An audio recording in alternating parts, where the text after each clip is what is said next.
Hello, everyone, and welcome to another episode of Justin the Food Entrepreneur Show. I'm Justin Bizzarro. I'm your host. That's Bizzarro. For anyone who's out there, you can find us on Instagram or on Facebook. Thank you, everyone, for listening in. Thank you for sharing, commenting, liking the episodes. I appreciate if you're getting any value out of them, educational value, transcripts, you're enjoying what the entrepreneurs are saying, like, share, follow their social media as well. It's all on there for you guys. With that being said, I have a special guest with us all the way from Marysville, Washington. How are you doing today? Steve and Shelley Schneider of Miss Cherry Coffee. How are you guys doing? Pretty good. Let's talk about you guys a little bit. Let's talk about your story. It's your show. I appreciate you guys coming on. Let's talk about the entrepreneurial journey for you guys. Obviously, you're a couple and you're also business partners, so there's that dynamic. But I'm going to give the mic to you guys. Talk about your story a little bit. Tell us about your adventure and take as much time as you want. I don't know if if you would have talked to us even a year ago, we knew that we would be in doing a business like we're doing. But it kind of all started on a trip to Asia we took, where we went to Japan, Taiwan, and Vietnam. And we were in Hanoi, and we're enjoying all the food and all the coffee there. And if you haven't been to Vietnam, highly recommend. It's pretty awesome. And there's just something really special about that place, and in particular the coffee that we were drinking. And coming home from that trip, we noticed that, we had a really tough time finding exactly what they had over there. You go to Vietnamese restaurants and you could have them come up with something similar and prepared the same way with like the sweetened condensed milk, but we're just having a hard time consistently tracking down the flavors that we tasted while we were there. And we have this other friend named Jim who he's a home coffee roaster guy, and he had roasted coffee from us or for us previously, and I started asking him questions about it, like, hey, how hard is this to do? And he kind of encouraged me a little bit, and before you know it, we had our first coffee roaster on order, with the goal that if we can't find people roasting, selling this coffee that we got from Vietnam here, then why don't we just get it here ourselves? And part of the impetus behind that was really in our research, we found that really high quality Vietnamese coffee is very, very underrepresented in the US market. And so, you don't have a lot of companies importing it. So we started bringing it in ourselves. We found few different companies to order from in Vietnam that would send us, relatively small shipments to start. And before you know it, we're roasting our own coffee and, giving it to our friends and sharing with our friends. And they started asking us, hey, can you roast us some of that? And like, sure, we'll roast you some of that. And then, before you know it, it's like, okay, this is getting expensive. We got to, our friends started kicking us some money. And, that age old entrepreneurial suggestion comes about saying, where somebody says, hey, you should make a business out of this. And we're kind of like, all right, should we, Blessing and a curse, for sure. And we kind of, I don't know, we chewed on it and it had become a really fun hobby at this point where, it's like, okay, well, I'm going to enter a roasting competition. We'll see how that goes. Very first one didn't go very good, by the way. And, then you start getting into equipment. We upgraded equipment. Before you know it, like we're into this, and it felt like we're doing well enough in the roasting, getting the quality we wanted. Our friends and family all were cheering us on, and, we said, let's do it. Let's go for it. Contract. Yes.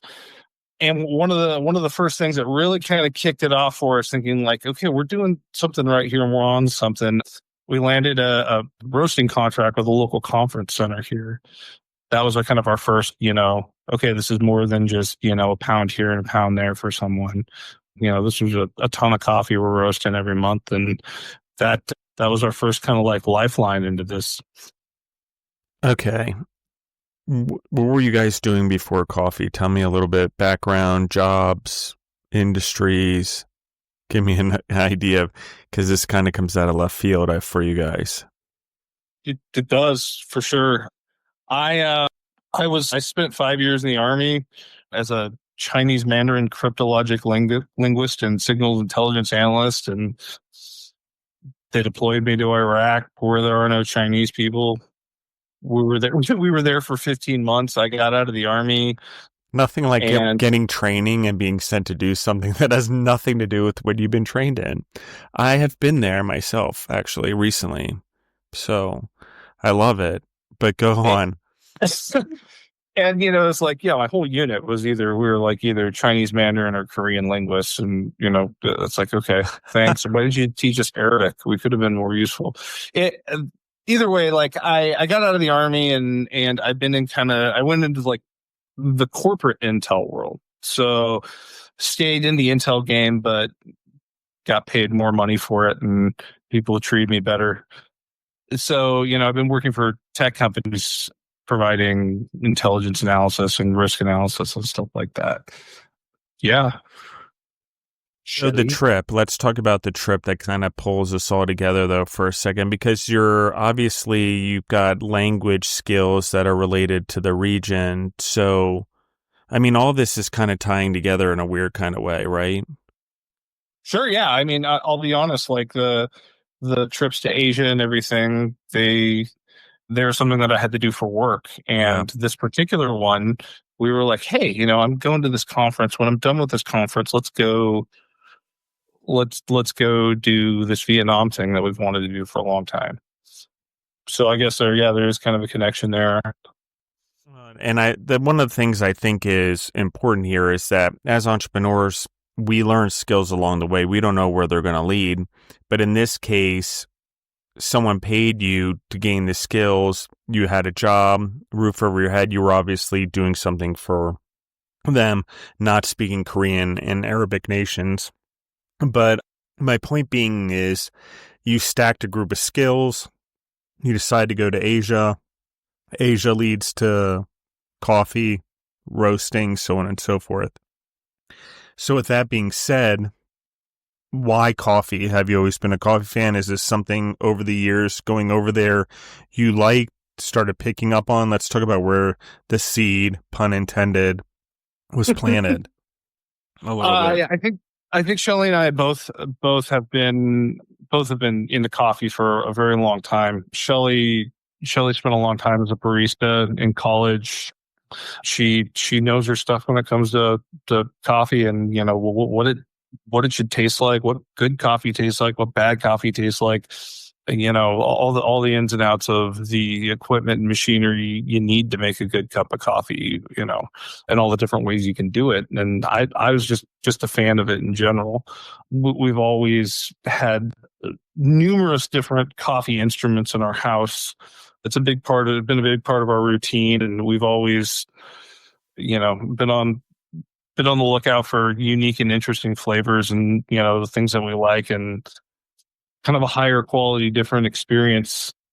So yeah, it's been a big thing for us, I think.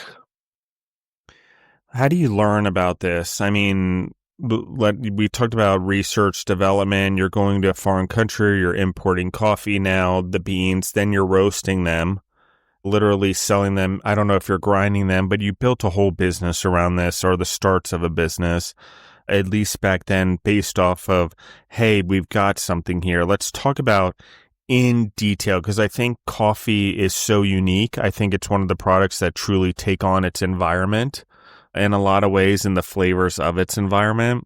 So let's talk about that a little bit. How do you choose which beans? How did you figure out to make steps forward? How did you form the business? I mean, I have 1,000 questions, because in what I'll call consumer packaged goods space or coffee space or whatever, you're trying to move around a product through borders. It's not like it just grows here in the United States. So it's a little bit bigger of a picture here. So let's talk about this. I know I had 1,000 questions there. I'm probably confusing everyone, but you know what I mean.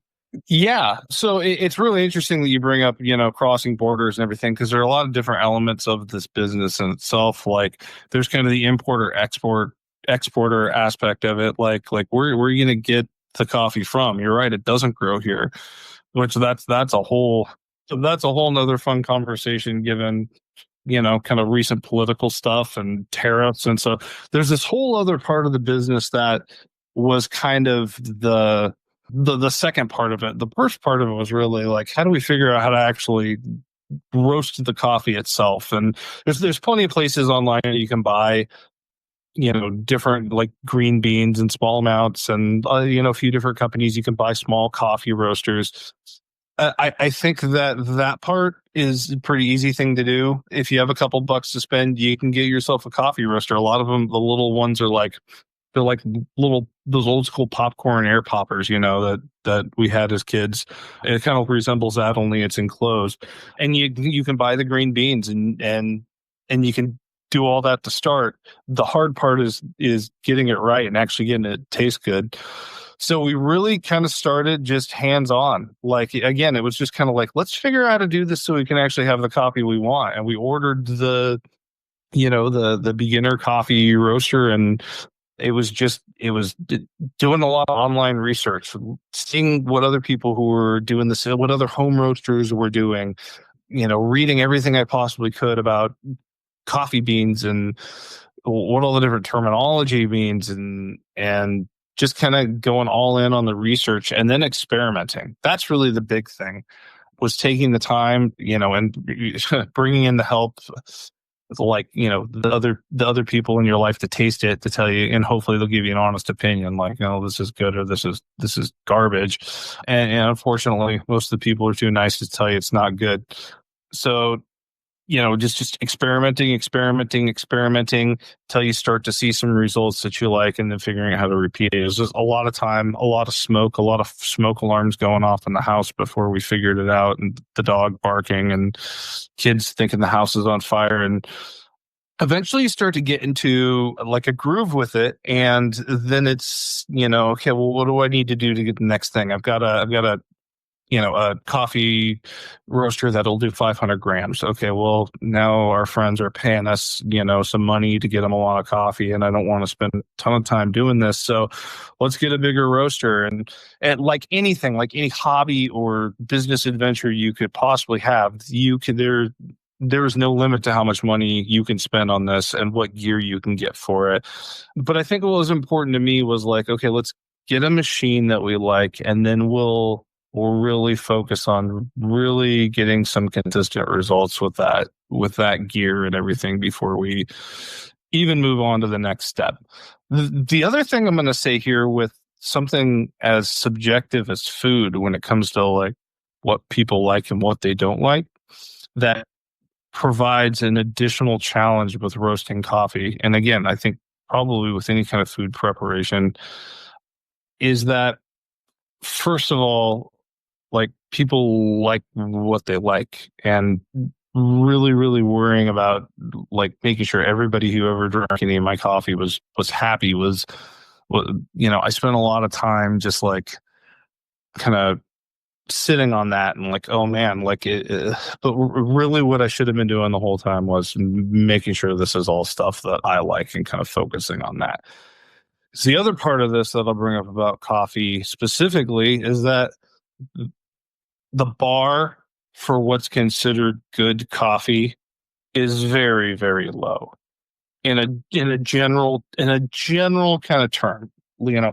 You've got the third wave guys out there who are doing pour overs and who are, like super duper dialed in, all the tasting notes and everything like that, and are drinking it black, and, are making sure that they, their water's exactly 192.3 degrees when they pour it over, and making sure you let it bloom for a second. There's guys out there doing that stuff. But the vast majority of people drinking coffee are, making a drip coffee maker at home and putting, Coffee Mate in it, or, stuff like that. And that's not to say that you shouldn't focus on quality, but I think a big thing I realized when doing this is like, once these beans But I can roast. I can get these really awesome, expensive, really high quality, high cupping score coffee beans, and I can put as much love into them as I can. But once they leave my roaster, once they go out in the mail, like I can't control what somebody does with that. And it's kind of like it's not like maybe like a chef who gets to like present the food as they imagine it to the person right there in front of them. I've got to send these whole beans out to people, and like who knows what they're going to do with it, if that makes sense.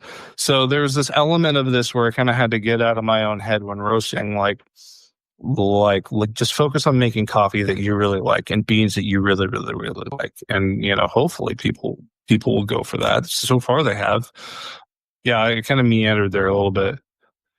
No, I think you're spot on in what you're talking about, because the roasting part, that's sort of where I was going on the borders and the boundaries. Well, there's different regions. You were getting ahead, but I was also talking about like specifically, I want to get back to the roasting and the temperatures and all that and brewing, but I want the like being able to source it and find someone willing to sell it and import it for you, and then find the varieties that you want.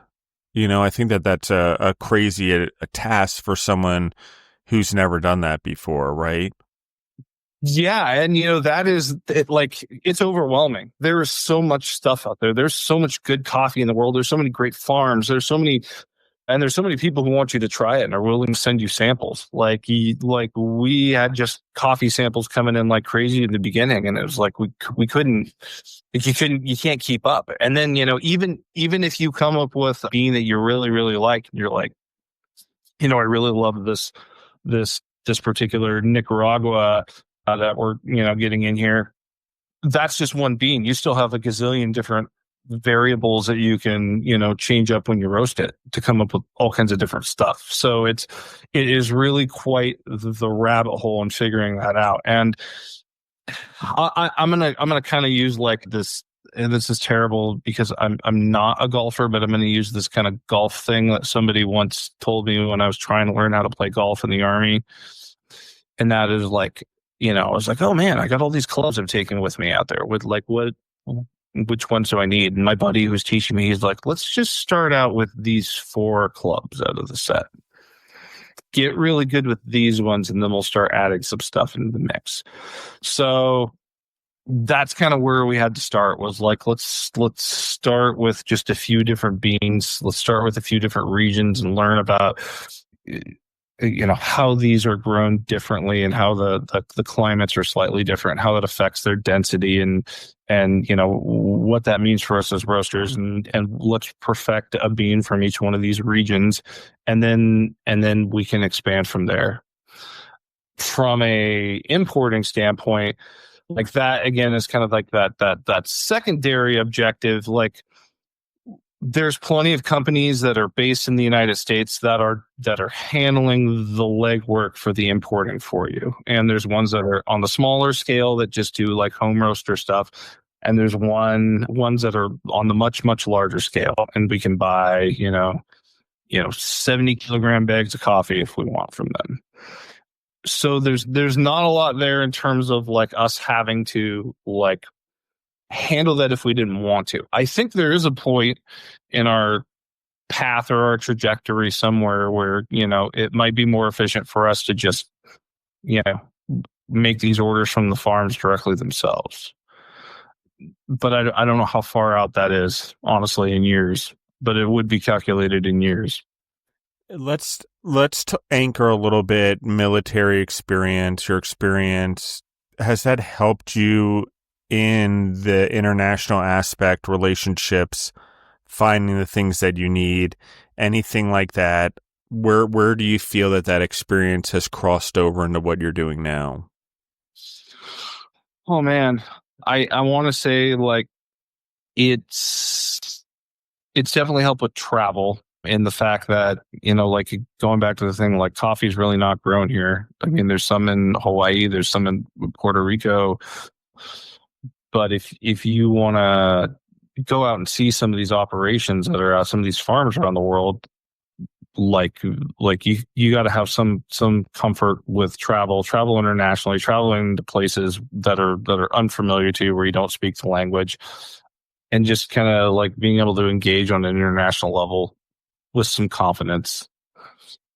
I can't say honestly that like my Chinese skills from the army, like that's something that I've used specifically for obtaining coffee, but I'm definitely very comfortable at this point, having, traveled to Asia a lot, working in languages that I'm not familiar with. You go to Vietnam and you want to go visit somebody's coffee farm, or you want to get into it for the first time and you don't speak Vietnamese. Well, you have to track down a coffee farm. You have to ask around.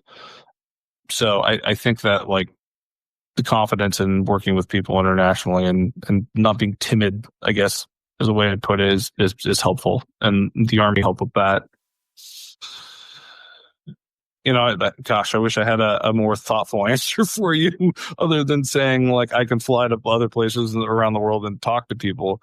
But really, pretty useful skill, honestly. I don't think a lot of Americans, for lack of a better term, have the exposure a lot necessary on an international, the ability to navigate some of this, because coffee is difficult. It's a rare item. It only grows in certain places, and it's a valuable product, so it takes a certain amount of, if you're going to grow a business like this, I think the skill set probably will come more known. But I wanted to anchor it for you and the audience. Let's talk a little bit about the roasting part. You mentioned different machines. You mentioned experimentation. You mentioned things go wrong. Coffee roasting was not my background in food, for sure. So let's talk about this a little bit, because you're taking it on. You're talking about buying better equipment. Let's talk about roasting coffee. What does that mean? And why are they green beans when on the tree they're red? Or maybe they're not. I mean, I don't know. They're berries, right? And then there's beans, and then there's roasted, the bean that we see that's grinded. So let's just go through it. I mean, because I feel like this is a good time to have that conversation with the audience as well. Yeah, let's go through kind of like the farm to your cup journey. Some of the terminology you might hear when you look into this. So coffee is, it's a berry, it's a cherry, is what we refer to it as. And the bean that you see is not actually a bean, it's a seed that's in the middle of it. And it's not that spectacular of a fruit in itself, honestly. It's not really used for anything in a major way aside from its seed. At least that I'm aware of. I've tried to chase that down to see, like, hey, is anybody using the flesh for anything? Is anybody making like a coffee cherry based like liquor or something? And doesn't seem to be a lot out there that people do with it. But the plant has its origins in Eastern Africa, in Ethiopia kind of region. And it just to have a history lesson, when it crossed the Red Sea and made its way to Yemen originally, to, I believe the port was called Mocha, which is where we get the term. That's where we see the birth of coffee as we really understand it today as a drink.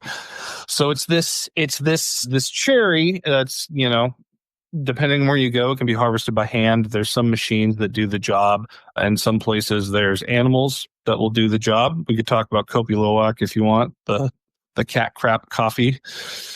And this cherry has to be processed once it's picked to get the seed out. There's a couple different ways to do that. The three biggest ones are naturally processed. This is the old school way of doing it, where you pick all the cherries and you let them sit out and literally let the fruit rot off the seed.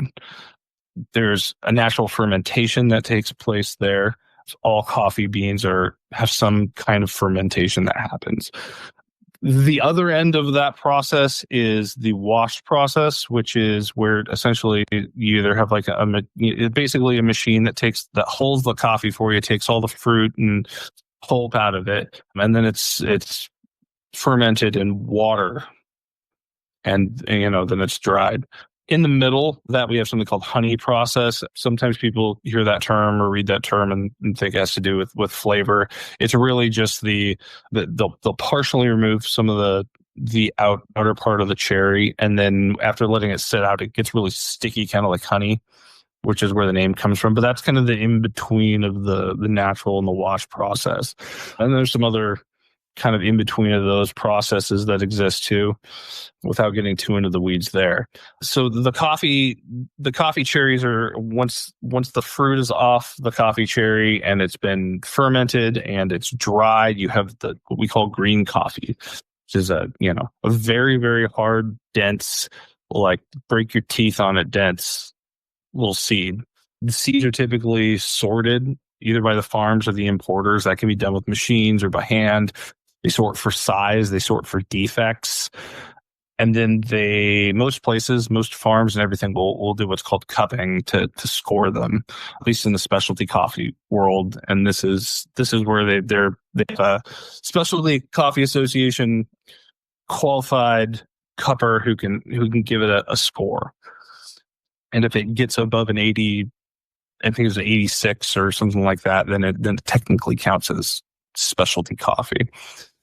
So the coffee's sorted, it's cupped, it's scored, and it's, sent off to the people who are going to roast it. So once we get a hold of it, we roast to order. So people tell us where they want it. The roasting process is really interesting because the bean changes pretty dramatically. There's a few different types of roasters you can use, from air roasters that create like a little tornado to what I use, which is a drum roaster, which is a drum that rotates with heaters along the outside of it. So it doesn't take very long either. This is something that surprises a lot of people. Most coffee roasts, even if you're looking at a dark roast, you're done in, like 13 to 15 minutes, start to finish for a batch. So it doesn't take long at all, which is, going back to my original thing where it's like, man, it's really easy to mess this up. There is such a short window during the roast between, your light roast, your medium roast, your dark roast, that you have to really use your senses to know what's happening. All right. Questions so far? That's awesome. Thank you, because I think that's important. But what made you decide to change equipment? Because we talked about how important the process is, how easy it is to screw up. It obviously made you take a bigger step to improve the process. Why? Well, first of all, the very first piece of equipment I had was very simple. You could only control one or two variables on it. I think it was like heat and time. And if you look at the coolest equipment out there, it hooks up to a laptop and you have software that controls it, and you can control everything, the airflow, which of the heaters are on, how high the heaters are on, obviously time, how fast the fans are moving, just anything you could know, how fast the drum's spinning, what the cool down cycle looks like. My original roaster 2 didn't have a feature where you drop the beans into a hot machine and then, drop the beans out of the hot, or out of the hot machine and do like a cooling thing. It was like you stick them in this thing, you turn it on, it heats it up, and then cools it down. So you kind of had to play with it that way. Whereas like a real professional machine, you're loading the beans into a hopper, you're charging it, which is to drop them into the machine when it's hot and ready to go, and then as soon as you get to the point you want, you drop them out of the machine into a cooling thing.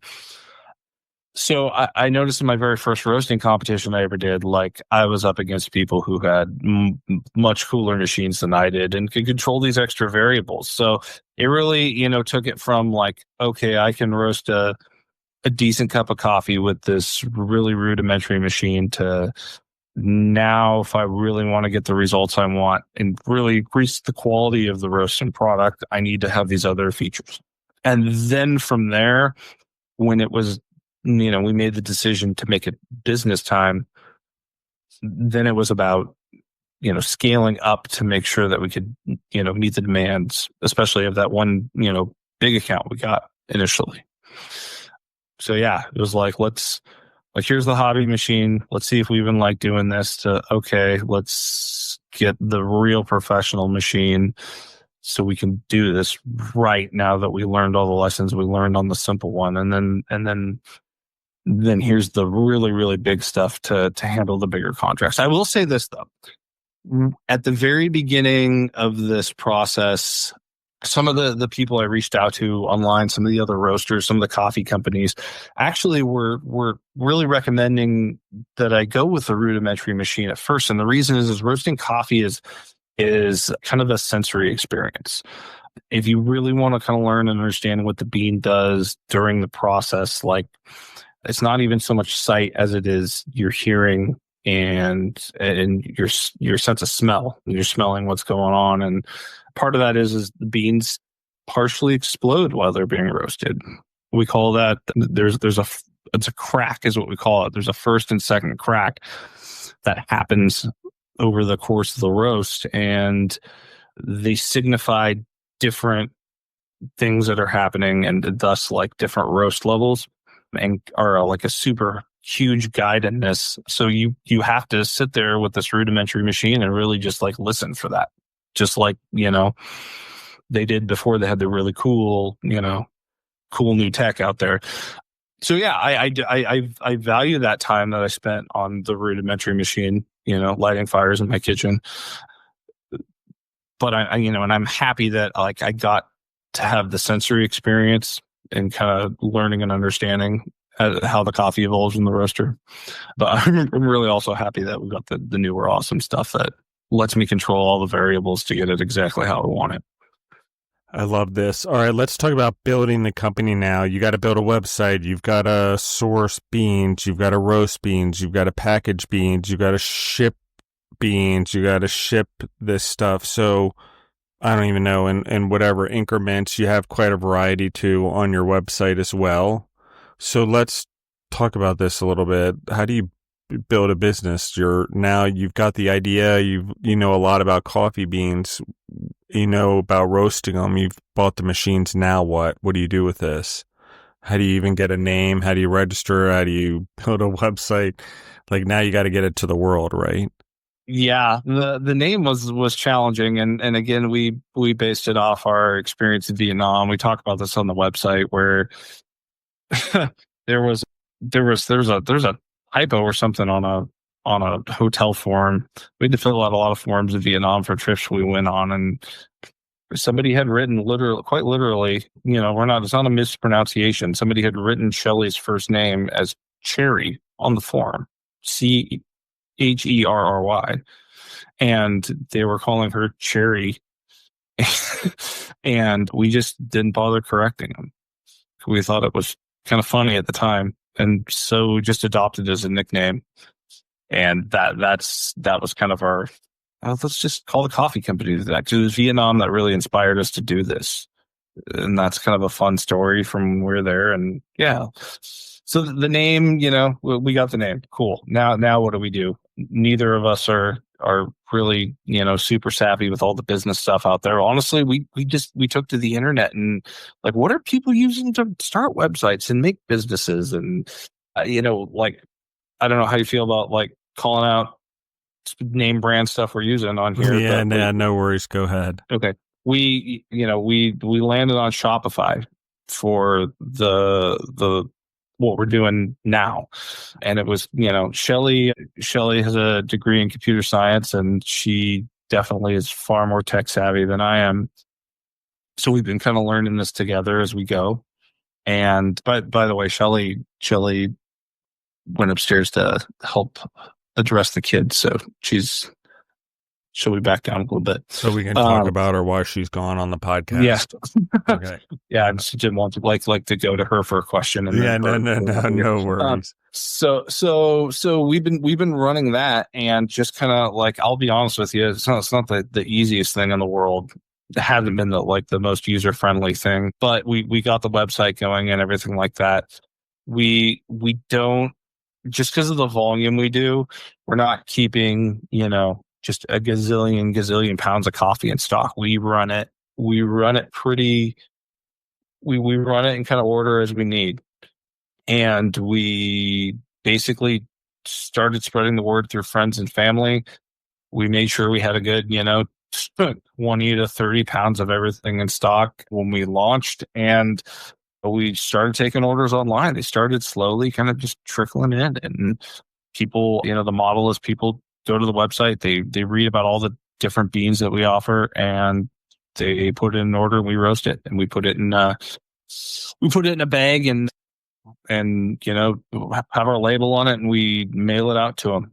The one interesting thing about this, and the reason that we feel like it works really well, is if you go to any grocery store and you go in the coffee section, like do this next time you're at the grocery store. Go into Safeway or wherever, Hagen or whatever grocery store you got out there, and go to the coffee aisle, and they'll usually have like a roasted on date on there. Go check it out. I bet you'll be surprised to find out how long coffee's been sitting on the shelf in the grocery store. The rule of thumb that they say, I say they, Big Coffee, whoever that is that coffee starts to lose its flavor about 2 to 3 weeks after being roasted. And you'll go to the grocery store and you'll see stuff that's been sitting there for months. Also, I should have thrown this out there before, that one of the things that really excited us once we got those first roasts of coffee under our belt was, holy cow, coffee that's fresh roasted tastes way better than coffee that's a few months old. It was kind of troubling to me, because it's like, have you ever had one of those moments where you're like, my whole life's been a lie? When we figured that out, it was like, oh my God, what have we been doing with ourselves? Why would we ever do this a different way? And I know that's not something that's available to everybody out there, but if you have an opportunity to do it, even if it's not with our coffee, go find somebody roasting some fresh coffee, and you're going to be like, whoa, okay, this is a whole nother thing. I'm really trying to think of an analogy, another product, but I can't totally think of one. What happens when something's roasted, but it sits for a long time? But you're right, it changes the flavor for sure, changes the quality. Yeah, just gets a little, just slowly kind of gets dull. Not to say if you get, if you go find your favorite coffee at the store and it's a couple months old, it's still going to be good. It doesn't it's not like going bad. It's just not exactly. It's just not the peak experiences you're going to get of coffee that's been roasted and had a couple days to cure on your shelf. That's the money right there. So where were we going before we got on how awesome fresh roasted coffee was? Building the business, getting it out to everyone. So we're taking these orders, it's trickling in, it's like, okay. And I wish that I would have really had the appreciation when I started this to know how long it really kind of takes to build clientele with this kind of stuff, but it happens, it's your first month, you're like, okay, thanks Mom. Thanks for ordering another bag of coffee for me. And you go do some farmers markets and stuff like that. And before you know it, it's like, okay, hey, I remember seeing this guy somewhere. He ordered another bag. And then the really weird stuff starts happening, people you don't even know, you don't even remember meeting. Somebody from all the way across the country is ordering a bag of coffee. And you're like, whoa, how did they even find us? We're doing something right. And then it happens again. And then it just, man, okay, this is cool. So Shopify has been cool with that kind of stuff. There's a lot of tools on there that have been helpful. And then, our social media stuff, running ads through that, it's been helpful in getting more people. But somehow it just kind of keeps growing and growing. And, every month you get a couple more people signing on, and there's another surprising thing. I found that most people out there don't seem to drink as much coffee as quickly as I do. I'm like, you'll see. Yeah, me neither. Actually, I will be honest with you. And it doesn't affect my sleep either. I don't know what it is. I find it more relaxing or a safety thing. I don't know. The coffee's my jam for sure. I can go through a lot of it, and you see oh, hey, dude, dude popped up and bought another pound. Great, let's get it out. When was the last time he bought some? Oh man, dude goes through he doesn't go through it very fast. And that's no judgment on him, but it's oh man, do I have a problem? Yeah. You know, but I agree with you. I drink a lot of coffee. I like coffee. What's your favorite coffee? I don't buy it, actually. I let Jennifer buy it all here. So she picks all the organic. She knows what she likes and she picks it, and it's really good. But in general, I do like coffee, high quality coffee, spending a lot of time overseas. I think one of the things, we kind of industrialized coffee in the United States just to make it throw it on shelves, maybe the rest of the world too, in some ways, but it's become Insta coffee. But it also has to do with, if I were to really go back, when we did the Boston Tea Party, we kind of rebelled against tea as Americans. We went to coffee. And we weren't really grinding coffee or roasting beans with any real sense of how to do it. And I think we just kind of inherited all of a sudden exploding coffee on the scene and getting rid of tea. And we still kind of inherently accept some of those things 200 and some odd years later. I think there's a lot of that compared to places that have had it for very long times, like since the 14th, 15th century. There's just a elevation, especially like Turkey and countries like that. There's an elevation to it, for sure. 150%. It's what you're talking about is culture. Yeah, coffee culture, and we don't have it. I think that, like, listen, I can tell you a lot of cool coffee history things from around the world. Yeah, I love this. Sure, yeah. So, but coffee history in the United States, like, I'll be honest, that's kind of a little bit more of a weak point for me. And you brought up kind of industrialization of coffee, and like my understanding is this, this really starts for us as coffee as a tool, coffee as a necessity, and with the military, for example, rationing it. We need the caffeine, but going back to talking about the coffee plant itself a little bit in history is there are several different like species of coffee themselves. The one that we are so accustomed to drinking here is Arabica. And then, the big one in Vietnam is Robusta. And this is a really fun thing from history, is because think about, like, the French colonized Vietnam for so long, and they're growing all this Robusta coffee. And, you always have a friend who goes and travels to Europe, right? Somewhere they go to Paris, they go to Italy, and they're like, man, the coffee's so different, so much stronger, so much better. Historically, there's been a lot of Robusta that came from Vietnam to Western Europe throughout coffee's history. And it was either being mixed in with Arabica beans that they were getting from other places, or sometimes straight up. So, and that's just something that for the longest time we weren't really getting over here. Now, Vietnam is, I think they produce 90% of the world's Robusta. I think they're the second largest coffee producer in the world. But most of their coffee from throughout their history was either being funneled back through, to France, to Western Europe via France, or more in modern times, they were just producing a lot of low quality Robusta that was being essentially grinded up and used for instant coffee around the world. And it's only recently that Vietnam themselves really, really started focusing on like really high quality specialty coffee.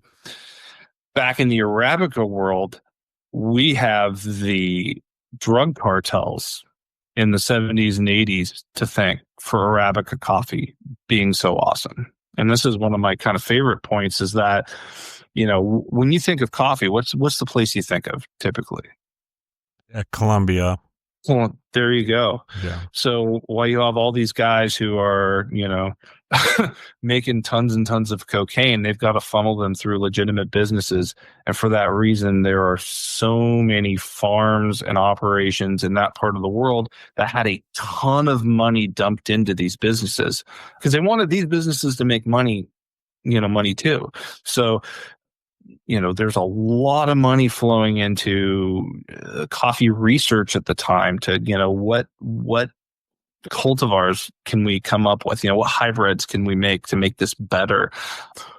and then, roasting techniques and all the farming techniques and harvesting and all the technology that has really made this a more efficient business really came out of Central and South America, just because all that money was invested into it. So thanks, Pablo Escobar, I guess. I always thought that was fascinating, though. Well, it's no different than thank you, Colorado, for legalizing marijuana and making hydroponics and aquaponics so accessible for farming outside of marijuana. It's the same idea. Like it cheapened it, it made it more affordable, it made it more competitive because they were doing it for marijuana in Colorado. First boom, prices were here charging whatever they wanted. And you grew a whole hydroponics, aquaponics on an industrial level, or took what the Europeans were doing in the Netherlands specifically and allowed it to explode into a world market. But it's the same idea, I think, not necessarily a cartel, but where something happened, but there was this weird growth in food that happened because of it. So, absolutely. Let's talk about the choices. How do you choose which ones, or why do you choose which cherries or which coffee beans you're going to roast? Let's dive into that a little bit, because you have a lot of variety: Guatemala, Kona, Mexico, Ethiopia, Nicaragua, Peru, just to name a few countries, because there's a lot. So how do you choose? How do you define it? This is a great question, and it has layers to it. So I think I'll start with kind of like the mission. Once we established that we wanted to get the coffee from Vietnam that we liked, which, we find out later is the Robusta species, and, find out like, okay, what they're doing in Vietnam is we're drinking a lot of mixes of things, blends as we call them. And so once we figured out like we want to do that, we wanted to kind of differentiate ourselves a little bit too, and figure out, okay. We do this in the milk industry also, guys, just so you know. We take really high quality milk from really high quality cows, and we mix it with low quality milk from low quality cows to produce the milk grade that we need. Okay. Milk's blended, and we can use organic, whatever, but what we do is we blend it to get the lower up to the higher quality that's needed. It's not that if it's higher or above the mark, we serve the higher quality. No, what we're doing is we take lower quality milk and we add in higher quality until it hits the mark, and then it passes the mark and it moves on. Lower quality hits the mark, passes, moves on. Coffee in blending scenarios is very much the same way. As long as it hits a mark, which is usually a code of some sort, it gets passed into the system on an industrial scale. But anyway, go ahead. I just wanted to anchor everyone just so everyone got an understanding of what we're talking about from a quality standpoint and why blending exists in food in the first place. It's usually to take a lesser quality thing and put it matched against a higher quality thing and keep slightly adding it to the lower quality until the blend passes whatever milestone needs to be passed. So yeah, and I didn't know that about milk. And coffee, we also use this to like augment flavors a little bit too. Yeah, exactly. So, Robusta is, and wine too, I would say, mixes flavors. So similar. So go on. Robusta itself is known for being it's a little bit more bitter. But the thing is, it has 2 to 3 times the amount of caffeine in it. So it's like, oh man, we can't leave this in the dust, right? So one thing in our coffee journey that we learned about, in visiting Vietnam and just researching and figuring out where we're sourcing coffee from, was that growing coffee isn't always super duper friendly to the planet. And one of the things that's important to Shelley and I is the planet. We're both, very, the green movement is important to us. And so finding farms that were, growing in a way that was more sustainable and more planet friendly was, part of, picking what we wanted. The other thing we found out too was that women around the world, they conduct 90%, I think was the latest number we got, 90% of the world's coffee labor comes from women, yet they only represent less than 10% of the actual equity in the industry. And there are a few different organizations around the planet that seek to empower women in coffee. So that's another thing we try to do, is we try to find coffee from women-led farms around the world.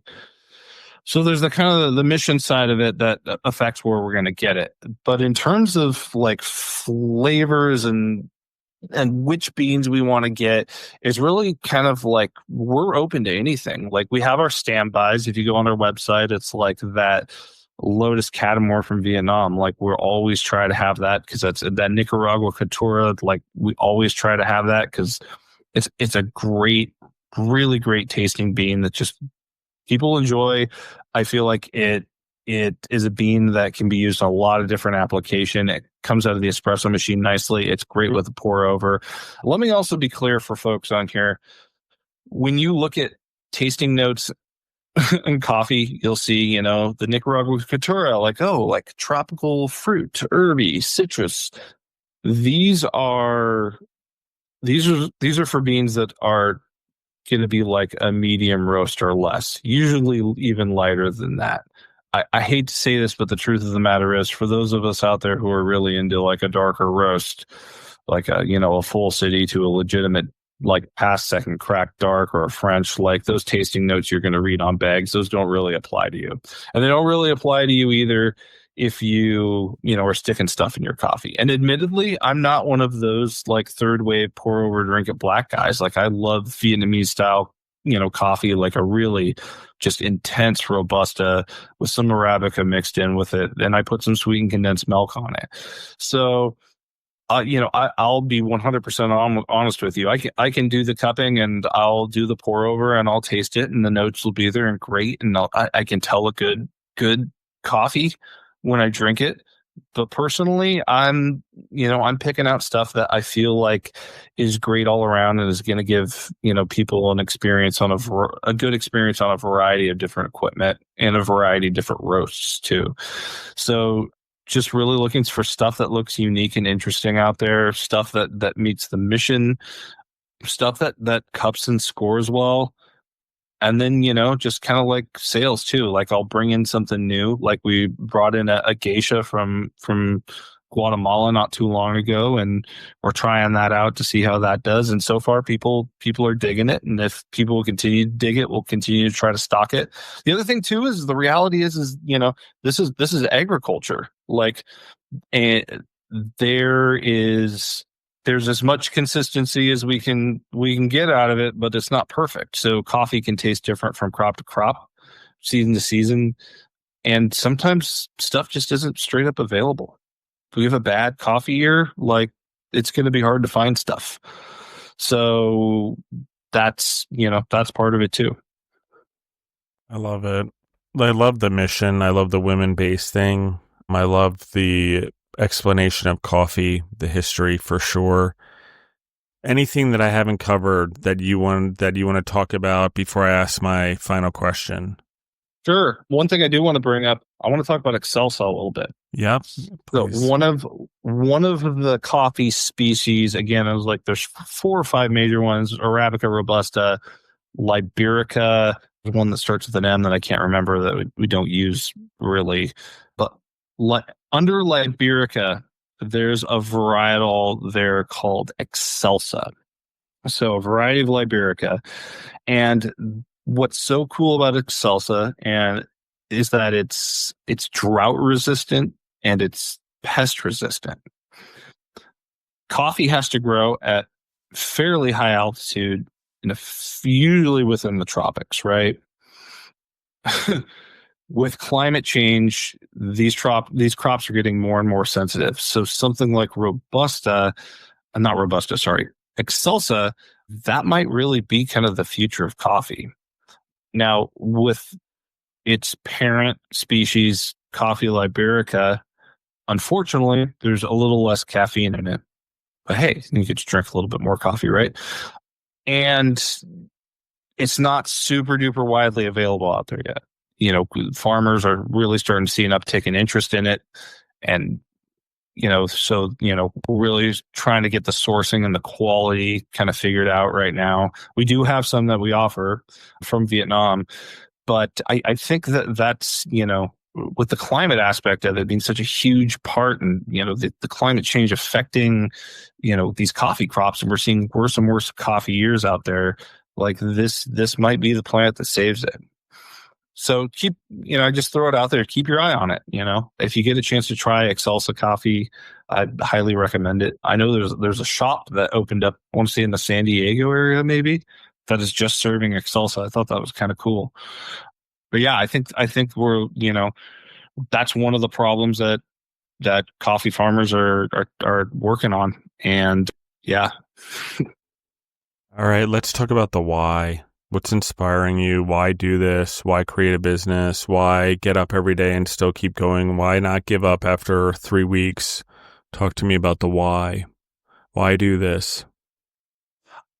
There's a couple of reasons. One, like I mentioned before, I went from the Army to working at tech companies. And man, there's a point where I think I realized, especially going through COVID and everything like that, where, we got shifted to work from home.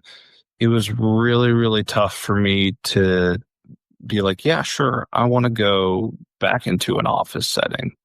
Right. I went from this really peaceful time working at home, getting to see my kids and my family and spend a lot of time with them, and, kind of get to pick more what my day looked like, versus going back to spending almost 2 hours getting to downtown Seattle in the morning and almost 2 hours getting home with traffic, and just kind of not being in control of my own destiny. And while there is definitely, a benefit, a little less stress in terms of like the steadiness of your compensation and benefits working in the corporate world, it got to a point where it's like, maybe I could start working on this as like a retirement plan. It's like, oh, well, this is taking a little bit more time. This is a little bit more in a retirement plan thing here. But it was kind of just a way to like refocus on what's important in my life and how I wanted to spend my time. And there's just something really, really peaceful about roasting coffee. I can't explain to you what it is. I don't know if it's the simplicity. I don't know if it's the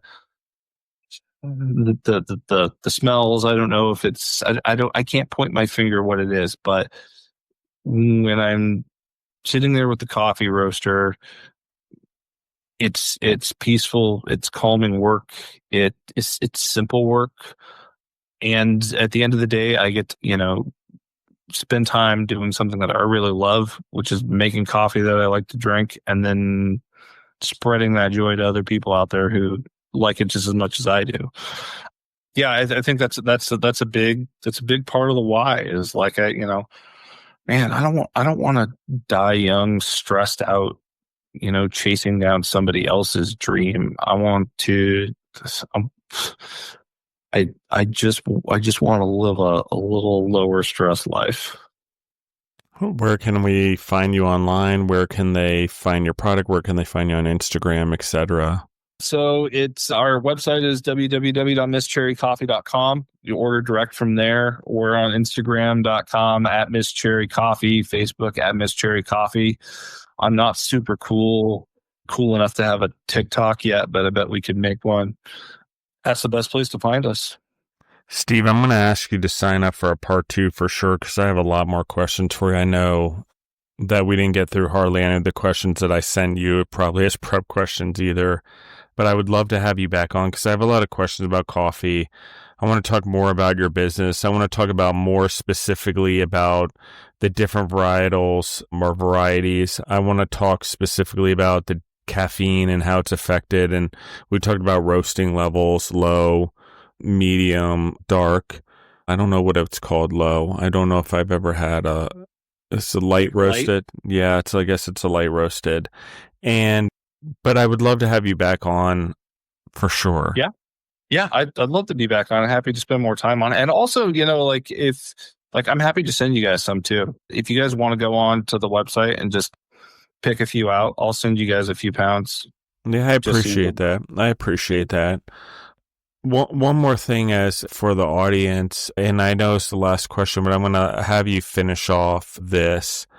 The impact that you are having on the farmers, on the women that are doing this. Do you see it already? Do you see that you're growing those farms even in small ways? Talk to me a little bit about that because it is important. So the biggest partner we work with on this is one called Cafe Feminino, Yeah. and they give back to the women farmers in a few different ways, not just stake and equity in the farm, but different educational programs in the community and stuff like that.